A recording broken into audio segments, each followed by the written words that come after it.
Good morning, my dear students. Welcome back to SS class. Today we are going to discuss about France abolishes monarchy and becomes a republic. ഫ്രാൻസിൽ monarchy രാജഭരണം ഇല്ലാതാക്കുകയും republic തുടരുകയും ചെയ്യുന്നു. Monarchy means a form of government with a monarch at the head. രാജാവ് ഹെഡായിട്ടുള്ള ഭരണത്തെയാണ് അല്ലെങ്കിൽ അത്തരത്തിലുള്ള ഗവൺമെൻറ്റിനെയാണ് monarchy എന്ന് പറയുന്നത്. A republic means a form of government where the people elect the government including the head of the government. ഒരു രാജ്യത്തെ ഹെഡിനെയും അതുപോലെ തന്നെ അവിടുത്തെ ഗവൺമെൻറ്റിനെയും തിരഞ്ഞെടുക്കുന്ന രീതിയിലുള്ള ഭരണത്തെയാണ്, അത്തരത്തിലുള്ള ഭരണ സംവിധാനത്തെയാണ് റിപ്പബ്ലിക് എന്ന് പറയുന്നത്. A form of government where the people elect representatives and including the head of the government. ഗവൺമെൻറ്റിൻ്റെ ഹെഡിനെയും അതുപോലെ തന്നെ റെപ്രസെൻറ്റേറ്റീവ്സിനെ എല്ലാം തന്നെ പീപ്പിളാണ് തിരഞ്ഞെടുക്കുന്നത്. അത്തരത്തിലുള്ള ഭരണ സംവിധാനത്തെയാണ് റിപ്പബ്ലിക് എന്ന് പറയുന്നത്. A form of government where the people elect representatives of the government including the head of the government. That's the difference between monarchy and republic. The situation in France continued to be tense during the following years. പിന്നീടുള്ള വർഷങ്ങളിൽ ഫ്രാൻസിലെ condition വളരെയധികം പ്രക്ഷുബ്ധമായിരുന്നു. Although Louis XVI had signed the constitution, he entered into secret negotiations with the king of Prussia. ഫ്രാൻസിലെ situation പ്രക്ഷുബ്ധമായിരുന്നു എങ്കിൽ പോലും Louis 16 constitution sign ചെയ്തു. എന്നിട്ട് secret negotiation means agreement with king of Prussia, പ്രഷ്യയിലെ രാജാവുമായിട്ട് രഹസ്യമായിട്ട് എഗ്രിമെൻറ്റിൽ ഒപ്പുവെച്ചു. Rulers of other neighbouring countries too were worried by the development in France and made plans to send troops put down the events that had been taken place there since the summer of 1789. എന്നാൽ ഫ്രാൻസിലെ neighbouring countries means അയൽ രാജ്യങ്ങളിലെ rulers send troops, സോൾജേഴ്സിനെ, പടയാളികളെ അയച്ചിരുന്നു. എന്തിനു വേണ്ടിയാണ്? To put down means suppress, അടിച്ചമർത്തുക. The events that had been taking place since summer of 1789, 1789 summer, ആ അവസ്ഥയിലായിരുന്നു ഇങ്ങനെയുള്ള ഡെവലപ്മെൻറ്റ് ഫ്രാൻസിലുണ്ടായിരുന്നത്. ഡെവലപ്മെൻറ്റ് മീൻസ് നാഷണൽ അസംബ്ലി രൂപീകരിക്കുക, അതുപോലെ തന്നെ നാഷണലിസം, രാജ്യത്തോടുള്ള സ്നേഹം ഫ്രാൻസിലെ ജനങ്ങൾക്കുണ്ടാകുക. ഇങ്ങനെയുള്ള ഡെവലപ്മെൻറ്റിനെ അടിച്ചമർത്തുവാനായിട്ട് നൈബറിംഗ് കൺട്രീസിലെ റൂളേഴ്സ്, ഭരണാധികാരികൾ തീരുമാനിച്ചു. Before this could happen, the national assembly voted in April 1792 to declare war against Prussia and Austria. എന്നാൽ നൈബറിംഗ് കൺട്രീസിലെ റൂളേഴ്സ് അടിച്ചമർത്തുന്നതിന് മുൻപ് തന്നെ national assembly voted in April 1792, 1792 national assembly വീണ്ടും വോട്ട് ചെയ്ത് പ്രഷ്യയ്ക്കും ഓസ്ട്രിയയ്ക്കും എതിരായിട്ട് യുദ്ധം പ്രഖ്യാപിച്ചു. Thousands of volunteers thronged from the എന്നാൽ ഈ സമരത്തിൽ ആയിരക്കണക്കിന് വോളണ്ടിയേഴ്സ് എന്ന് പറഞ്ഞാൽ ആരുടെയും ഫോഴ്സ് ചെലുത്താതെ സ്വമേധയാ ഭടന്മാരായി യുദ്ധത്തിൽ പങ്കെടുക്കുന്നവരെയാണ് വോളണ്ടിയേഴ്സ് എന്ന് പറയുന്നത്. Thronged means gather. അങ്ങനെയുള്ള വോളണ്ടിയേഴ്സ് ഗ്യാദർ ചെയ്ത് തടിച്ചുകൂടിയിരുന്നു.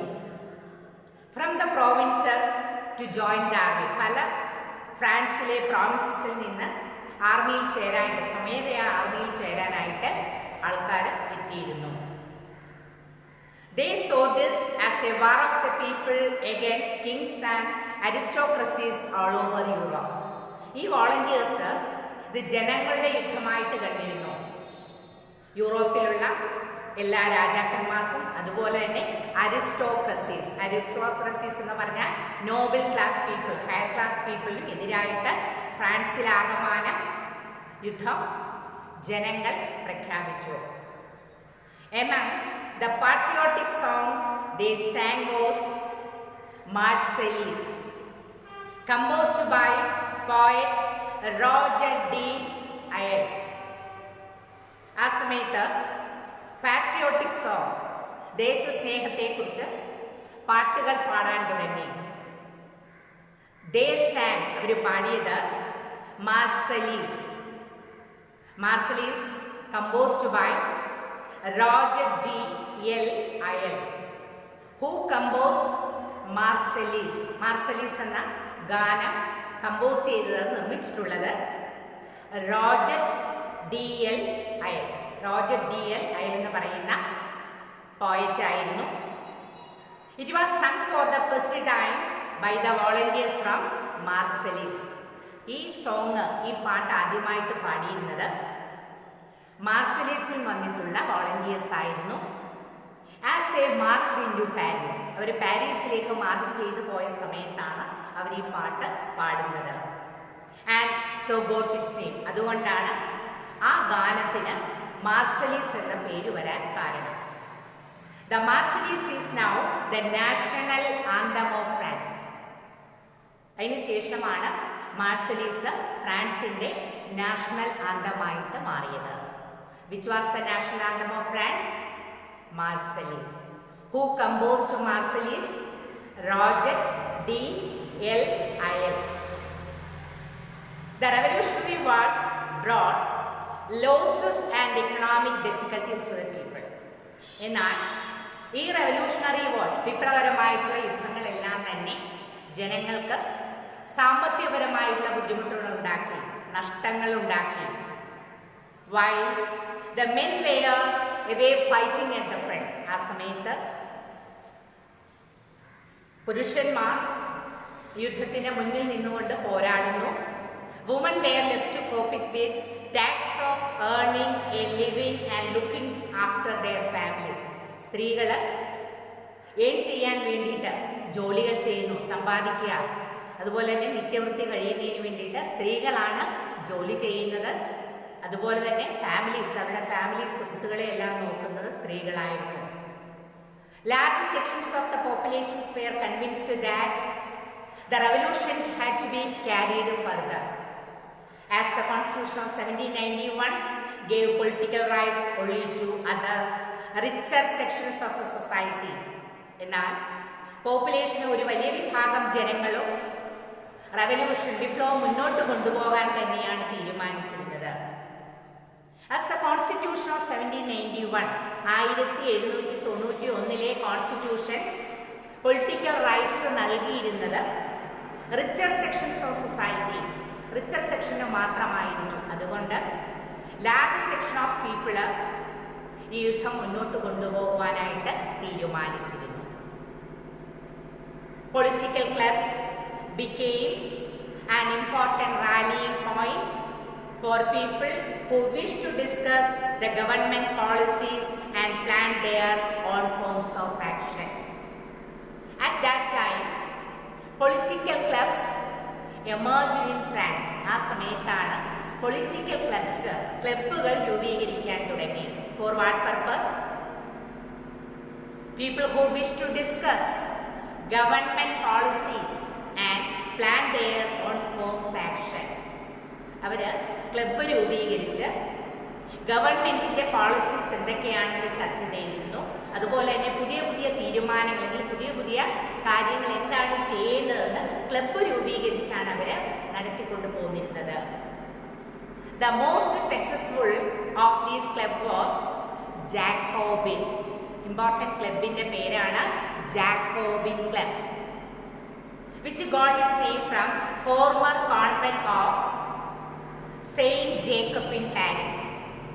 ജാക്കോബിൻ ക്ലബ് എന്ന പേര് വരാൻ കാരണം ഫോർമർ കോൺവെന്റ് എന്ന് പറഞ്ഞു കഴിഞ്ഞാൽ കന്യാസ്ത്രീകൾ താമസിക്കുന്ന അല്ലെങ്കിൽ റിലീജിയസ് ആത്മീയ ജീവിതം നയിക്കുന്നവർ താമസിക്കുന്ന സ്ഥലത്തെയാണ് കോൺവെന്റ് എന്ന് പറയുന്നത്. Convent means building belong to a community devoted to a religious life. ആത്മീയ സന്യാസ ജീവിതം നയിക്കുന്നവർ താമസിക്കുന്ന സ്ഥലം, അല്ലെങ്കിൽ കന്യാസ്ത്രീ മഠം എന്നൊക്കെ പറയാം. സെയിന്റ് ജോക്കബ് ഇൻ പാരീസ്, അദ്ദേഹത്തിൻ്റെ പേരിലാണ് ഈ ജാക്കോബിൻ ക്ലബ്ബ് ആരംഭിച്ചിരുന്നത്. Woman too who had been active through this period, ആ സമയത്ത് സ്ത്രീകൾ കൂടുതലായിട്ട് ആക്റ്റീവായിരുന്നു, അവർ പ്രവർത്തിച്ചിരുന്നു. ഫോം ദെയർ ഓൺ ക്ലബ്സ്, അവരവരുടെ ക്ലബ്സ് രൂപീകരിച്ചു. Section 4 this chapter will tell you more about their activities and demands. ഈ ചാപ്റ്ററിൽ തന്നെ സെക്ഷൻ 4ൽ സ്ത്രീകളുടെ ആക്ടിവിറ്റീസിനെ കുറിച്ച് നമ്മൾ പഠിക്കുന്നുണ്ട്. The most important club in that period, Jacobin Club.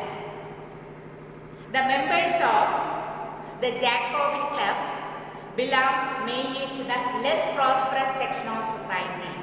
എന്നാൽ ജാക്കോബിൻ ക്ലബിലെ മെമ്പേഴ്സ് എന്ന് പറയുന്നത് ലെസ് പ്രോസ്പറസ് സെക്ഷൻ ഓഫ് സൊസൈറ്റിയിലെ അധികം പുരോഗതിയൊന്നും നേടാത്ത ആളുകളാണ് ഉണ്ടായിരുന്നത്.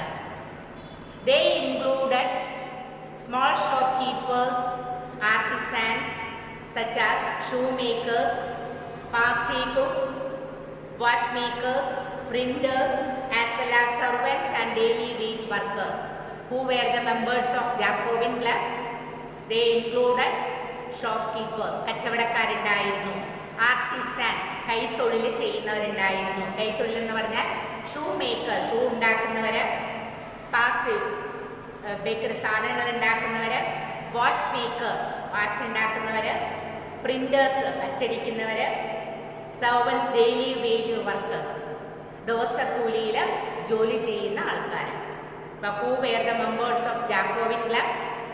ഷോപ്കീപ്പേഴ്സ്, artisans, shoemakers, pastry cooks, watchmakers, printers, servants and daily wage workers.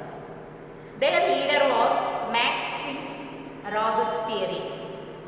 ഇവരുടെ ലീഡർ ആയിരുന്നു Maxime Robespierre, Maximilien Robespierre. Their leader was Maximilian Robespierre. A large group among Jacobins decided to start wearing long strip trousers similar to those worn by dock workers. ഈ Jacobin ക്ലബ്സിലെ members ധരിച്ചിരുന്നത് നീളമുള്ള trousers ആയിരുന്നു. Long striped trousers, വരവരെയുള്ള trousers ആണ് ധരിച്ചിരുന്നത്. അത് ധരിച്ചിരുന്നത് worn by dock workers. Dock workers എന്ന് പറഞ്ഞാൽ തുറമുഖത്തൊക്കെ ജോലി ചെയ്യുന്നവരാണ് ഡോക്ക് വർക്കേഴ്സ്. കപ്പലൊക്കെ വന്ന് സ്ഥലമാണ് തുറമുഖം, അവിടെ ജോലി ചെയ്യുന്നവരാണ് ഡോക്ക് വർക്കേഴ്സ്. അവർ നീളമുള്ള ട്രൗസേഴ്സ് ആണ് ഉപയോഗിക്കുന്നത്. അതുപോലെ തന്നെയാണ് ജാക്കോബിൻ മെമ്പേഴ്സും ധരിച്ചിരുന്നത്. This was to set themselves as part from fashionable section of society, especially nobles who wear knee breeches. അതായത് ഹൈ ക്ലാസ് പീപ്പിളിൽ നിന്നും വ്യത്യസ്തമായിട്ട് അവരെ തിരിച്ചറിയുന്നതിന് വേണ്ടിയാണ് ഇത്തരത്തിലുള്ള വസ്ത്രങ്ങൾ അവർ ഉപയോഗിച്ചിരുന്നത്. നോബൽ ക്ലാസ് ഫാമിലീസ് ഉപയോഗിച്ചിരുന്നത് നീ ബ്രീച്ചസ്. നീ ബ്രീച്ചസ് എന്ന് പറഞ്ഞാൽ മുട്ടുവരെയുള്ള ട്രൗസേഴ്സ് ആണ് അവർ ഉപയോഗിച്ചിരുന്നത്. It was a way of proclaiming the end of the power wielded by the wearers of knee breeches. അതായത് അവർ ലോങ് ട്രൗസേഴ്സ് ഉപയോഗിച്ചിരിക്കുന്നത് നീ ബ്രീച്ചസിൻ്റെ അധികാരം ഇല്ലാതാക്കുക, അതിനെ കാണിക്കുന്നതിന് വേണ്ടിയാണ് ലോങ് ട്രൗസേഴ്സ് അവർ ഉപയോഗിച്ചിരുന്നത്. The Jacobins came to known as sans culottes. Literally meaning those without നീ ബ്രീച്ചസ്. ഈ ജാക്കോബിൻസിനെ അറിയപ്പെടുന്ന മറ്റൊരു പേരാണ് സാൻസ് ക്ലുട്ടീസ്. സ്ലാങ് ക്ലുട്ടീസ്. ഇതിൻ്റെ ലിറ്ററലി മീനിങ് എന്ന് പറഞ്ഞാൽ നീ ബ്രീച്ചസ്, അതായത് മുട്ടുവരെ വസ്ത്രം ധരിക്കാതെ ലോങ് ആയിട്ടുള്ള വസ്ത്രം ധരിക്കുന്നവരെയാണ് സാൻ ക്ലുട്ടീസ് എന്ന് പറയുന്നത്. Sans culottes men wore in addition the red cap that symbolized liberty. അതുകൂടാതെ സാൻ ക്ലുട്ടീസ് ഒരു റെഡ് ക്യാപ്പ് ധരിക്കുമായിരുന്നു. അതെന്തിനു വേണ്ടിയിട്ടാണെന്ന് വെച്ചാൽ സ്വാതന്ത്ര്യത്തെ കാണിക്കുന്നതിന് വേണ്ടിയാണ് ധരിച്ചിരുന്നത്. Woman were not allowed to do so. Woman ഇതൊന്നും ധരിച്ചിരുന്നില്ല.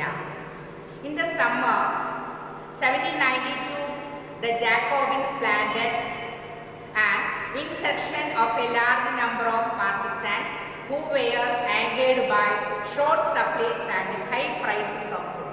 എന്നാൽ 1792 സമ്മറിൽ ജാക്കോബിൻസ് ഇൻസറക്ഷൻ മീൻസ് റിവോൾട്ട്, മറ്റൊരു റിവോൾട്ടിന് അവർ താല്പര്യം പ്രകടിപ്പിച്ചിരുന്നു. A large number of partisans who were angered by short supplies and high prices of food. എന്തിനു വേണ്ടിയാണ്? Large number of partisans. Partisans എന്ന് പറഞ്ഞാൽ അനദർ ഗ്രൂപ്പ്. അവർ സപ്ലൈ ഫുഡ് കറക്റ്റായിട്ട് കിട്ടുന്നില്ല, ഫുഡ് സപ്ലൈ കറക്റ്റായിട്ട് കിട്ടുന്നില്ല. അതുപോലെ തന്നെ ഫുഡിൻ്റെ പ്രൈസസ് ഇൻക്രീസ് ചെയ്യുന്നു. അതിനു വേണ്ടിയിട്ടാണ് സമരം ആരംഭിക്കുവാനായിട്ട് തീരുമാനിച്ചിരുന്നത്. On the morning of August 10 they stormed the palace of Tuileries. ആ സമയത്ത് ആഗസ്റ്റ് 10 they stormed, അറ്റാക്ക് ചെയ്തു palace of Tuileries, massacred the king's guards and held the king himself hostage for several hours. ആ സമയത്ത് ടുലറീസ് എന്ന palace അവർ ആക്രമിക്കുകയും അതുപോലെ തന്നെ കിങ്ങിൻ്റെ ഗാർഡിനെ അവരെന്ത് ചെയ്തു? മസാക്ക്, കൂട്ടക്കൊല ചെയ്തു. മസാക്ക് ചെയ്യുക എന്ന് പറഞ്ഞാൽ കൂട്ടക്കൊല ചെയ്യുക. അതുപോലെ തന്നെ കിങ്സിനെ പിടിച്ചു വെച്ചു സെവറൽ അവേഴ്സ്. ഹോസ്റ്റേജ് എന്ന് പറഞ്ഞാൽ പിടിച്ചു വെക്കുക. Later the assembly voted to imprison the royal family. വീണ്ടും നാഷണൽ അസംബ്ലി വോട്ട് ചെയ്ത് റോയൽ ഫാമിലി, കിങ്സിൻ്റെ ഫാമിലിയെ എന്ത് ചെയ്തു? ഇംപ്രസൺ, തടവിലാക്കാൻ തീരുമാനിച്ചു. Elections were held from now on. men of 21 years and above regardless of wealth got the right to vote.